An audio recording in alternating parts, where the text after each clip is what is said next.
It's time for my first report card for President Trump on his deficit reduction programs.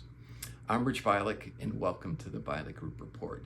I'm going to grade Trump on three factors: revenue growth, spending control, and reducing the cost of the debt. First up, revenue growth. And here I'm going to give him a passing grade. The big, beautiful bill extended and makes permanent the tax cuts from his first term.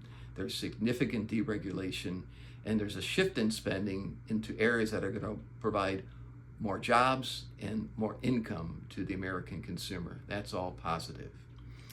Let's go to spending control. That's a fail, and it's due primarily to the 2026 midterms and a political calculation by Trump that he needs to hold off on significant cuts until he can get through the midterms, retain his majorities, and potentially grow them in both the House and Senate. Third, reduce the cost of funding the debt. And this is why Trump is pushing on reducing the Fed funds rate. It's currently at 4.5%. He wants to take it down to 1%.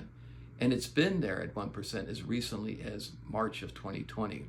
We're going to see some movement in that direction. One Fed governor has already stated 3% makes sense. I'm not sure if we'll get down to the 1%, but we'll see some reduction there. Now, how close are we getting to a balanced budget? Current budget deficit, $1.8 trillion. For every 1% reduction in the interest rate we pay on the debt, we save about $375 billion. You get a 3% reduction, this is a made up number, 3%, you're cutting over $1 trillion. So now you're down maybe to 800, 700 million. Perhaps there's a combination of spending control and revenue growth that gets that covered. When it all comes down to it, we're just pushing numbers here. It's going to have to do two things. We have to have sustainable growth, target 3%. If we get there, we've got a shot. And then I think the more difficult one is spending control. And don't get worried or hear these concerns about spending cuts coming out of Washington. Their definition of a cut is we were going to grow 10%, now we're only going to grow by 8%, so we're cutting 2%.